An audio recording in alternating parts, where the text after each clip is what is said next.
saludo a todos nuestros seguidores y a aquellos que nos sintonizan por primera vez. Al Grano y Conciso es una ventana abierta para la discusión y análisis del sistema agroalimentario venezolano. En esta oportunidad, como lo hemos venido haciendo con algunos rubros, casos de café, caña de azúcar, cacao, vamos a tratar el tema de las oleaginosas y de las leguminosas, básicamente desde el punto de vista de la producción primaria. Eso lo vamos a hacer con un invitado de lujo, diría yo, que es Ramón Bolotín.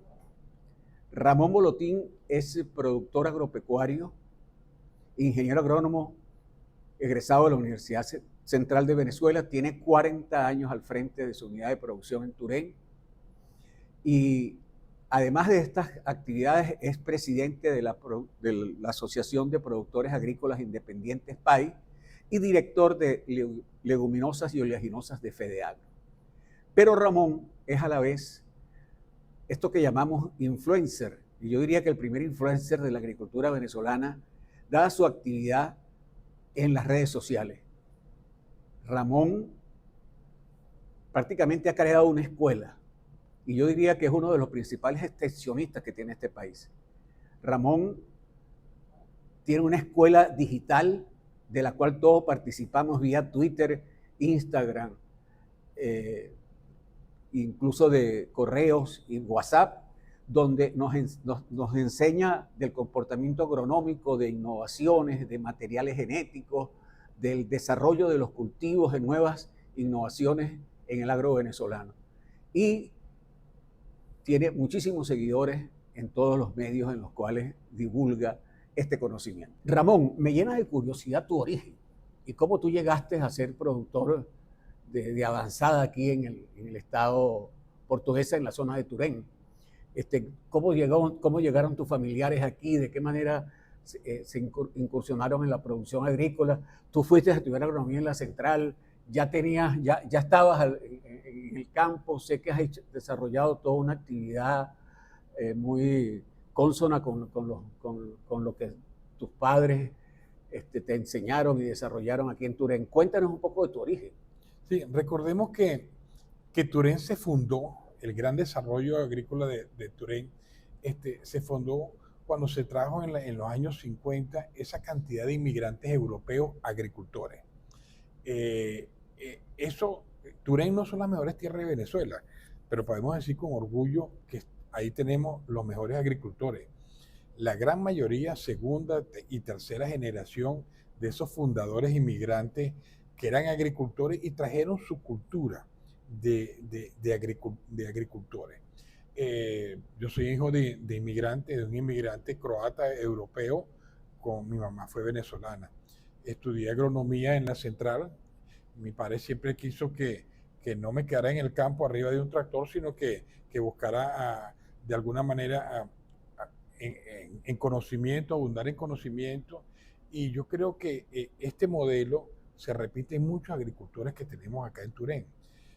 Los agricultores, apartando los tradicionalistas, pero la nueva generación, la gran mayoría son profesionales, no necesariamente agrónomos. Hay otros profesionales universitarios que después de estar en la universidad siguen viendo el campo como una oportunidad. Ya hay una formación mental que los lleva tecnológicamente a ser más avanzados. Es por eso que Turén todavía se mantiene con esa vanguardia en producción de alimentos, porque las adopciones de tecnología son muy comunes aquí en Turén, en Portuguesa. Ramón, y dos de tus hijas han estado al lado tuyo en muchas de las gestiones. Una también es influencer en los medios, la otra te acompañó a tú en un momento que creo que estuvo aquí en el país alrededor tuyo en las iniciativas, incluso nos acompañó en varias de las asambleas de FedeAgro con intervenciones muy oportunas y muy precisas. Ellas también tienen el gusanillo de la agricultura. Sí, se dice bueno, dicen nuestros familiares croatas que la sangre croata no se diluye ni con agua, es decir, que se mantiene esa tradición. Ani Karina, la mayor, fue agricultora, ella estudió para farmacia, pero después se dedicó al campo y conmigo estuvimos en Turén.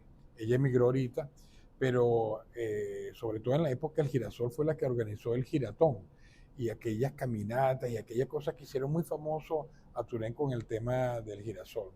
Y Gabrielita, digamos la menor de mis hijos, de mis hijas, siempre está muy pendiente del campo, aunque ella se dedicó a la moda, tiene una tienda Estila aquí en Acarigua, de moda, de alguna manera del buen vestir de las mujeres, siempre está pendiente y de alguna manera está muy relacionada con el campo. Ese sentir y esa pasión por el campo no lo han perdido las hijas, lo que me hace sentir muy, pero muy orgulloso. Muy bien, Ramón. Hoy vamos a tratar con Ramón el tema de las hortalizas y leguminosas. Sin embargo, estamos hoy en la sede de la Asociación de Cultivadoras Agrícolas, ANCA, en Acarigua, Estado Portuguesa, en ocasión de la Asamblea Anual de FEDEAGRO. Y estando en Acarigua, sería un descuido de mi parte no iniciar este programa preguntándole a Ramón cuál ha sido el impacto que ha tenido este invierno, sobre todo en las últimas 3-4 semanas, que ha tenido una copiosidad casi récord en los registros de los productores aquí en el estado portuguesa, y eso ha impactado las siembras del ciclo de invierno. Entonces, Ramón, la primera pregunta que quería hacerte es que nos des tu impresión de cuál ha sido este impacto. ¿Se ha perdido mucha superficie? ¿Cuánto se ha cumplido de la intención de siembra original? ¿Queda mucho depósito de agroinsumos en los almacenes de los agricultores? ¿Es posible que en este mes que se inicia julio extender la siembra de maíz y arroz en Portuguesa? Sí, recordemos que este año se han roto los récords históricos de precipitaciones. Hemos tenido el mes de marzo más lluvioso de una serie de 30 años, el mes de mayo y el mes de junio. Recientemente ahorita las estadísticas reflejan que llevamos números muy redondos, 1.300, 1.400 milímetros, cuando el promedio de precipitación anual en esta zona son 1.500. Este año vamos a pasar seguros de mantenerse la misma tendencia, más de 2.000 milímetros de precipitaciones. ¿Qué consecuencia ha traído esto? En primer lugar, las lluvias no han dejado que se cumpla la intención original de siembra. Cuando hablamos de siembra de cereales. Cereales tanto de maíz como arroz, que son los principales acá en el estado portuguesa. Después no solamente la superficie caída es una, sino también lo que se logró sembrar no va a tener un rendimiento por la cantidad de agua, los problemas de aguachinamiento que hemos tenido. Y finalmente, lo que ya es noticia común para todos, la cantidad de pérdidas por estas inundaciones que han habido. Realmente no es un año donde Occidente está llamado a ser el principal proveedor de grano, como es historia.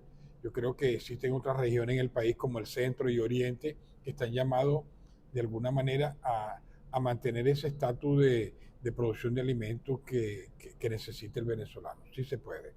A la pregunta de que si podemos seguir sembrando, estamos en el mes de julio. Normalmente ya se cierra la ventana de siembra para estos meses. Cuando decimos normalmente, tiene que ver mucho con la tradición.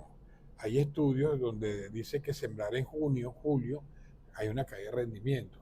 Pero lo cierto es que los tiempos han cambiado y la agricultura también. Tenemos ahora nuevas tecnologías. Los agricultores han aprendido a convivir con el mal drenaje de estos suelos. Portuguesa tiene suelos muy fértiles, pero muy planos, muy mal drenados. Han aprendido, han hecho labores de drenaje, han cambiado los sistemas de labranza. Y todo esto, lo que antes era, digamos, un problema grave, ahora tiene paliativo, sobre todo con la tecnología. Yo creo que de alguna manera todavía se puede seguir sembrando, eso sí, en tierras altas, bien drenadas y que la maleza esté controlada. ¿Cumpliremos las metas? No. En Portuguesa, en Occidente de seguro no. Pero yo creo que otras partes del país donde el clima ha sido más benigno, sí se puede cumplir con esas metas. Ramón, y en el caso del arroz, que es un rubro que requiere o se siembra en condiciones de humedad mucho más altas que las del maíz, ¿la afectación ha sido la misma que en el maíz? Sí, en el caso de arroz, tenemos, digamos, un sistema que no lo hemos cambiado mucho, que es el arroz de riego y combatido. En el mundo, el arroz ha evolucionado a una siembra directa, a una rotación de cultivo, incluso a un arroz de secano. De alguna manera, estos tiempos nos van a servir para ese tipo de reflexión. También recordemos que la mitad de los pozos de riego de arroz son con motores diésel. Todos conocemos el problema de la escasez del diésel. Y la otra mitad es de motores eléctricos. Esta escasez de diésel, por supuesto, ha afectado digamos, las metas de siembra de arroz. Tenemos que volver o cambiar el sistema de ese barro batido por un sistema, digamos, de siembra directa, siembra con sembradora. Yo creo que si algo tiene el agricultor venezolano es su capacidad de resiliencia y de sobreponerse a los cambios. Esto nos va a servir para que se adopten nuevas tecnologías y corrijamos esos paradigmas que tenemos, sobre todo en cultivos como en el arroz. Muy bien, Ramón. Vamos a entrar entonces en materia de las oleaginosas en primer lugar. Los rubros oleaginosos son rubros absolutamente deficitarios desde el punto de vista del consumo del venezolano. Nosotros importamos alrededor del 80, el 90% de las necesidades de aceites vegetales que requerimos. El primer rubro que vamos a tocar, Ramón, es el ajonjolí, que es un rubro que entra en rotación con los cultivos del invierno en los llanos occidentales, básicamente, del país. El ajonjolí tuvo una época dorada en Venezuela, básicamente en los años 60 y 70.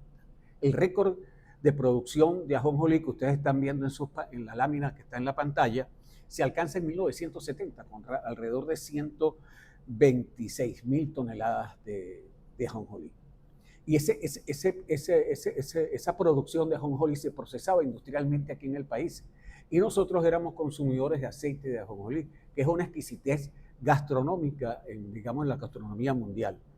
Luego nosotros entramos en un descenso muy grande de la producción de ajonjolí y mantuvimos más o menos una producción importante, alrededor de las 50, 70.000 toneladas hasta finales de la década de los 80, y luego viene una producción, sigue descendiendo, y hemos estado alrededor de las 20.000 toneladas en los últimos años.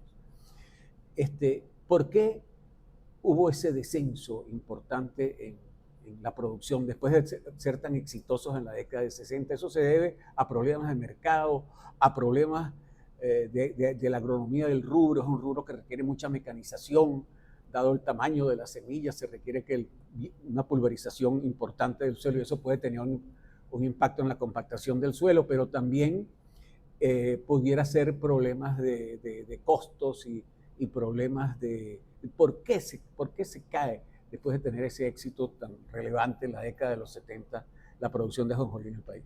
Sí, recordemos que el ajonjolí, cuando se inició, era un cultivo de producción de aceite, y sobre todo ese aceite era consumido aquí en Venezuela. Un aceite de calidad, y un aceite que muchas veces, cuando se utilizaban en mezcla, era como un antioxidante, para que las mezclas duraran más en los anaqueles. De alguna manera, vinieron otras opciones de aceites más baratos que sustituían el arroz. No había esa cultura que existe en estos momentos del cuidado de la salud, sino que la gente prefería un aceite más barato, aceite de soya, aceite de palma, que era mucho más económico que el aceite de ajonjolí. El aceite de ajonjolí es muy apreciado en Asia, en el Oriente, pero no era tan apreciado aquí en Venezuela. Ahora estamos entendiendo en estos últimos años que la salud es muy importante cuidarla, y el ajonjolí, así como el aceite de oliva, son uno de los mejores aceites que incluso recomiendan un uso para mantener la salud. Entonces hemos tenido un problema, por un lado multifactorial de demanda, y por el otro que el agricultor ajonjolicero ha sido muy tradicionalista, muy amarrado a la labranza convencional, esa labranza que significa rastrear varias veces, grandes consumos de combustible. El mundo ha ido evolucionando, y pocos agricultores han evolucionado a la par que nuestra competencia. Ahora tenemos, supongamos, un Brasil agarrando unas cuotas de producción de arroz grandísimas, un arroz en siembra directa y en cosecha directa. Quizás no con los rendimientos tan altos, pero sí con unos costos muy bajos. Entonces yo creo que tiene que ver, por una parte, con el hábito de cambio de consumo y por otra parte, con un rezago tecnológico que hemos tenido aquí en Venezuela. Ahora, Ramón, en el caso del ajonjolí, el ajonjolí que estamos produciendo en las últimas décadas, por ponerlo como ejemplo, no va con destino al procesamiento como aceite, sino se exporta, ¿no? Y se exporta como confite. Y eso abrió una posibilidad para los agricultores de aquí que no lo han abandonado por completo porque ha habido esa opción. Sin embargo, los agricultores no son los que exportan. Nosotros dependemos de intermediarios que están en el negocio de la exportación de ajonjolí. Esa experiencia de la exportación del ajonjolí como confite tiene perspectivas a futuro. Hay una posibilidad ahí de seguir de la conducta de eso y ocupar esos suelos con ajonjolí en vez de otros rubros que pudieran entrar en rotación con el maíz y el arroz. Sí, es posible. Es posible que de alguna manera haya un cambio de conciencia. La actividad agrícola tiene que ser rentable. Si el agricultor esos precios de exportación no les llegan o le llegan de una cuota parte muy pequeña, yo creo que de alguna manera vamos a terminar matando el cultivo. Creo que el agricultor venezolano va a actualizarse tecnológicamente. Venezuela tiene las condiciones para producir ajonjolí y sobre todo el consumo en Asia y en Oriente se está disparando.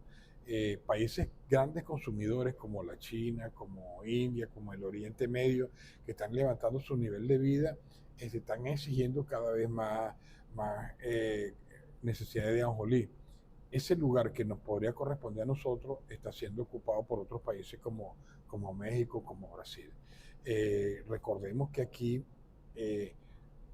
tenemos variedades que de hace mucho tiempo que no hemos cambiado, que ya están perdiendo, que están degeneradas y cuando en otros países el mejoramiento genético, que es una herramienta fundamental para hacer un cultivo más rentable, menos susceptible a enfermedades, aquí sencillamente estamos con unas variedades que ya están bastante tiempo en el mercado. Hablemos de girasol, Ramón, que también es un cultivo oleaginoso que entra en rotación con los cultivos de invierno en los llanos occidentales. La data que hemos conseguido y que se muestra en la gráfica habla de que a mediados de la década de los 80, cuando se introduce el girasol, digamos que comercialmente, con un comercio importante en el país. Y a finales de esa década se alcanza un pico de producción de la serie que estamos viendo en la pantalla de 122.000 toneladas de girasol. Luego cae a niveles mínimos hasta el 2004 y luego hay una recuperación, no sabemos por qué, entre el 2010 y el 2012, donde se alcanzan 85.000 y hasta 75.000 toneladas. Y después hay un descenso entre el 2014 y el 2023, donde se alcanzan apenas 5.000 toneladas. ¿A qué se deben las subidas y las bajadas del girasol? ¿Qué oportunidades tiene este cultivo?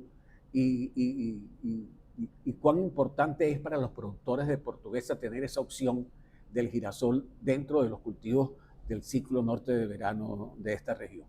Sí, el girasol ha tenido, digamos, 3 épocas en Venezuela. La primera fue, digamos, donde se alcanzó la mayor superficie, una época dorada, pero recordemos que había una política de contingentamiento.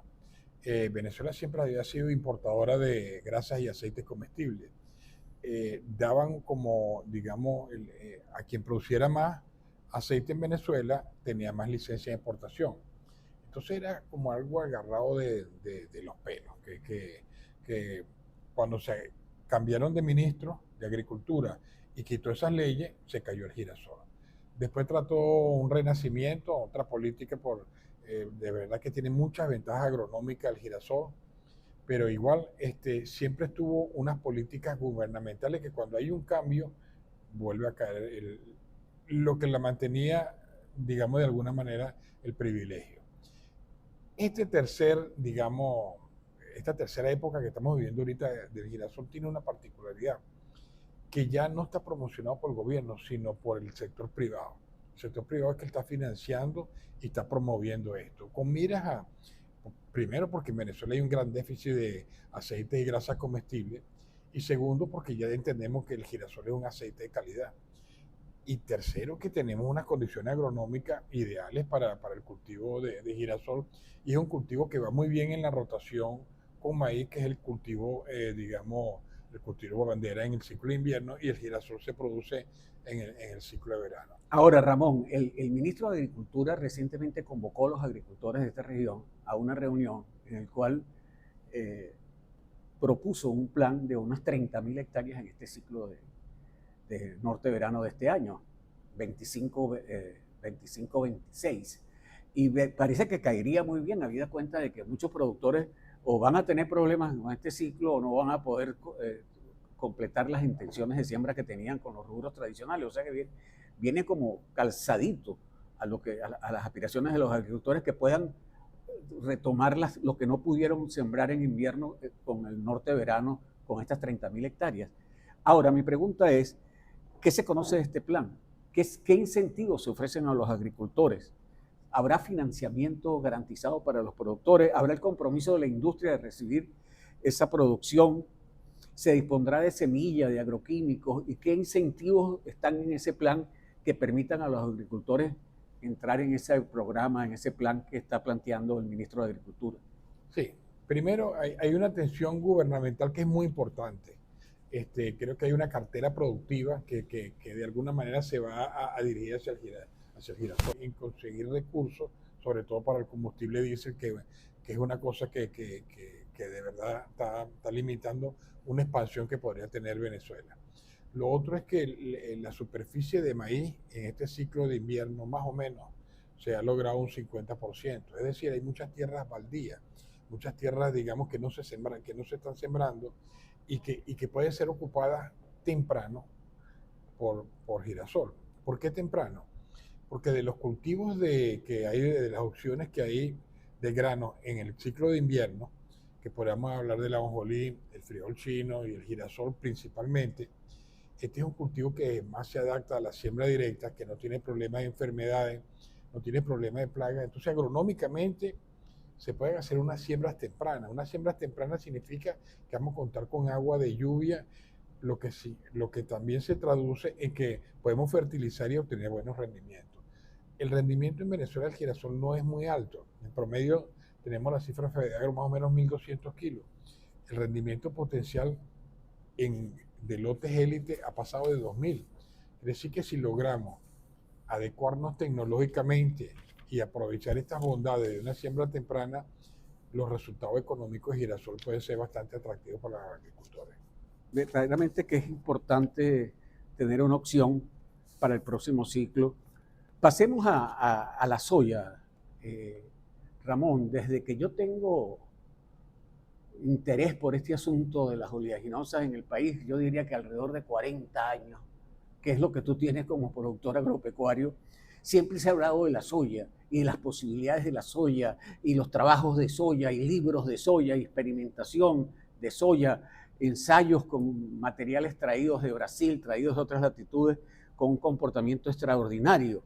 Sin embargo, en las cifras que estamos viendo, la producción de soya nunca alcanza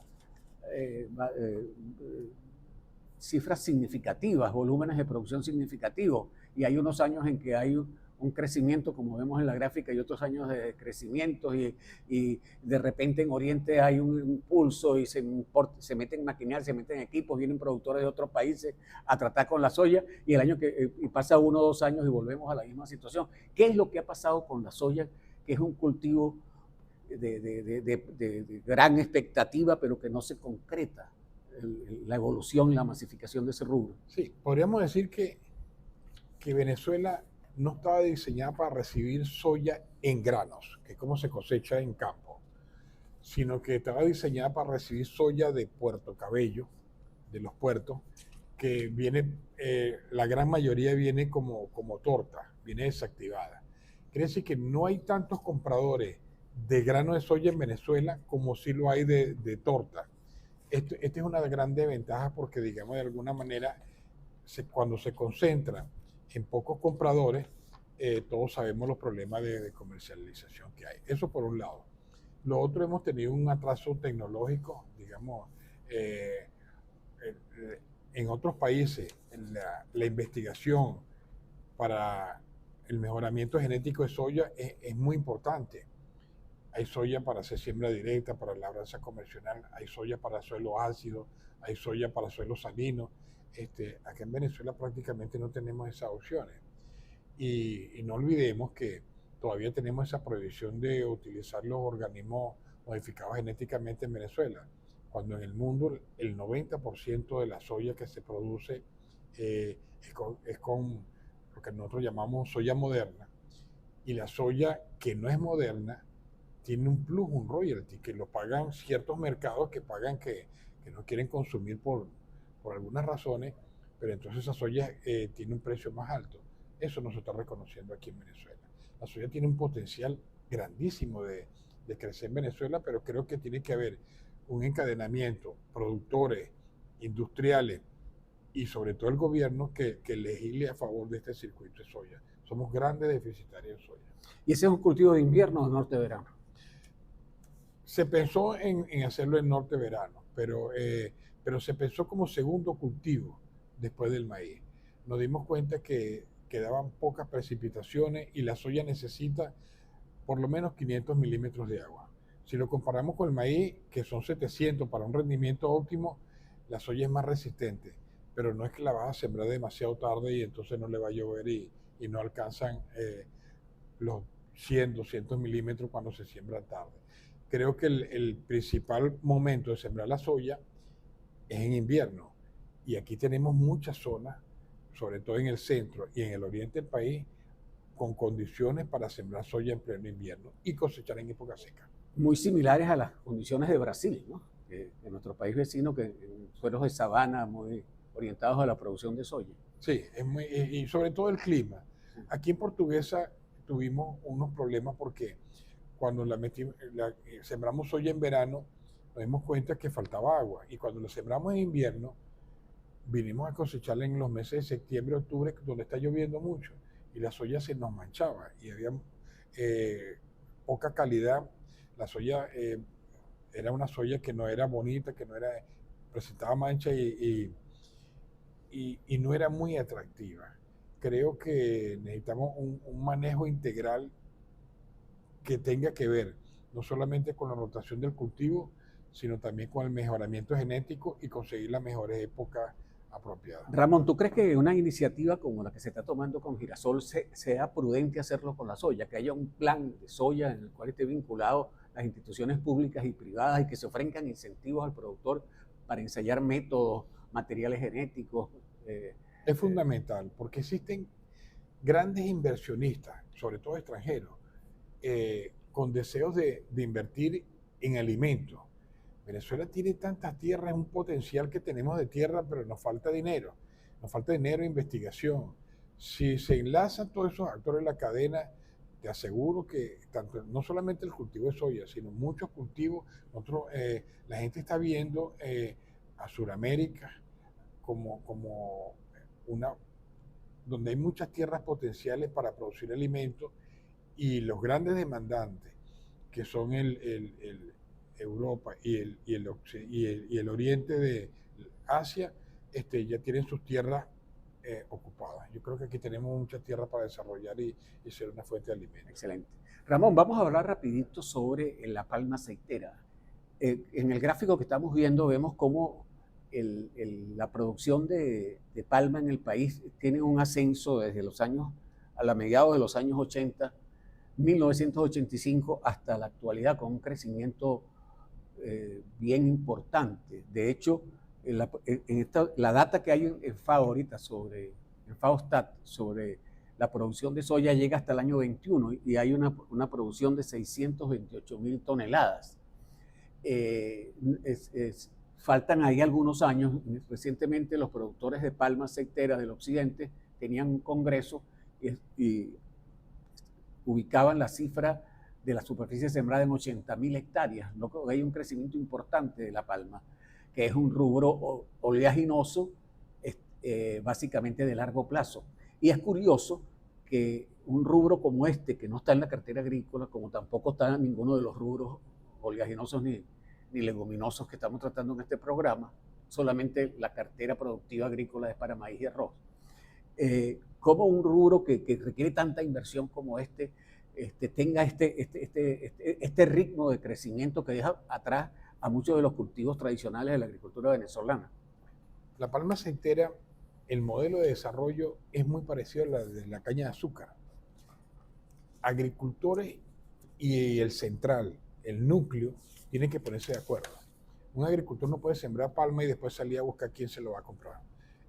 Tiene que haber, igual que el que siembra caña es porque tiene un cupo en un central, el que siembra palma es porque tiene un cupo en una factoría que va a hacer la extracción. El tema del flete, la cercanía, hace que sea muy parecido el modelo de desarrollo de la caña de azúcar con el de la palma africana. La palma africana es un rubro que está muy adaptado a las condiciones tropicales de Venezuela, de alta radiación, de alta lluvia, y sobre todo una vez que la siembra necesita muy poca mecanización, que ha sido, en Venezuela recordemos que tenemos no solamente problemas de combustible, sino también maquinaria deteriorada y financiamiento para adquirir nueva maquinaria. La soya, una vez que la siembra, la palma aceitera, una vez que la siembra, es un cultivo que, digamos, perenne, que te dura muchísimos años y que no tiene tanta requerimiento de mecanización como los cereales y la leguminosa. Entonces, ha sido un desarrollo muy de la mano, donde el agricultor va de la mano con la factoría. Es más fácil acudir a una entidad bancaria cuando existen esos contratos de compra y de siembra, y sobre todo un cultivo que la gente de riesgo lo ve que prácticamente no le afecta tanto los cambios de tiempo como los cultivos de ciclo corto. Muy bien. Ramón, vamos a hablar de los rubros leguminosos de ciclo corto, en este caso del frijol y la caraota. Las leguminosas son muy importantes en la dieta del venezolano. En el programa que hicimos con la doctora Marixa Landaeta de la Fundación Bengoa, nos hablaba de la importancia de las caraotas, incluso de la arveja. Para mí fue una sorpresa ver que el consumo de arveja es muy importante en el país. Sin embargo, estos rubros son básicamente importados, y en caraotas se han hecho un conjunto de planes. Yo recuerdo por lo menos 3 o 4 planes en los últimos 20 años en los cuales se ha tratado de impulsar el cultivo y el desarrollo de la caraota. Sin embargo, como podemos ver en la gráfica, la producción de caraota oscila alrededor de las 30, con picos máximos de 40.000 toneladas en la serie entre el 85 y la fecha, ¿no? Vale la pena decir que la línea en azul corresponde a la información de caraota en el gráfico, y está hasta el año 21, porque los datos que están en esta gráfica los alimenta FAO-STAT, y FAO nada más que reporta producción de caraota en Venezuela hasta el año 21. Pero es una producción escasa. Pareciera que el cultivo está destinado a pequeñas parcelas de tecnologías muy tradicional, con muy poco esfuerzo en materia de investigación, desarrollo, nuevas variedades, nuevas innovaciones en este cultivo. ¿Por qué estamos tan rezagados en el cultivo de la caraota, siendo un rubro tan importante en nuestra dieta? Sí, la caraota es un componente del pabellón criollo, uno de los principales platos que identifica al venezolano. Hay que recordar que fuimos autosuficientes en caraota en los años 60. En aquel entonces sembramos 100.000 hectáreas, más o menos producíamos 50.000 toneladas de caraota, y éramos 7 millones de habitantes. Comíamos 7 kilos de caraota por habitante por año. Éramos autosuficientes y comíamos bastante caraota, casi el doble de lo que comíamos ahorita. Después vino esa política que todos conocemos, que era más fácil y más barato importar la caraota que producirla aquí. Eso trajo un rezago tecnológico. No había las variedades de caraota que tenemos, las que siembran nuestros agricultores, tienen más de 50, 60 años, no han sido renovadas, ya han perdido su resistencia genética a enfermedades, y también se están cultivando en pisos altos, en valles y en las montañas, y algunas en las tierras frescas de los ríos. Venezuela puede desarrollar y ser autosuficiente en caraotas si cambiamos la mentalidad. Primero, variedades tecnológicamente adaptadas. No podemos seguir arrancando la caraota a mano y cosechando la mano. Tenemos que hacer una agricultura, una caraota mecanizada que la pueda cosechar directamente la cosechadora, como se hace muchas veces con la soya, por ejemplo, que es una leguminosa y se cosecha directamente. En el mundo existen variedades de caraotas arbustivas que se pueden cosechar. Caraotas que están adaptadas al llano venezolano, que es donde hay la oportunidad de crecer. Los Andes estamos completamente, pensar en crecer en los valles, en los Andes, prácticamente toda la tierra está utilizada, pero en los llanos tenemos una gran cantidad de tierra subutilizada que la podemos sembrar con caraotas que resistan las altas temperaturas, porque si algo tiene la caraota es que es muy susceptible a las altas temperaturas porque ocurre un aborto de las flores. Si nos adaptamos tecnológicamente, traemos variedades supongamos Brasil tiene variedades donde se cosecha directamente y de alguna manera sus rendimientos duplican y triplican los que tenemos aquí en Venezuela. Y damos ese salto tecnológico, yo creo que podemos volver a ser un país autosuficiente. Hay una iniciativa importante con el FLARE y una semilla que trajimos, estuvo involucrado Fedeagro, Daniel Doracio, y hay una producción ahorita de unos materiales genéticos que se están reproduciendo certificados en el país, que creo que es una interesante materia. Ramón, vamos a culminar con frijol. El frijol tuvo una importancia relativa muy baja en casi todos los años, pero a partir del año 2007-2008 empieza a producirse frijol a un ritmo vertiginoso, al punto de que en el año 2022 alcanzamos algo así como 121.000 toneladas de frijol. Ese frijol es básicamente frijol chino.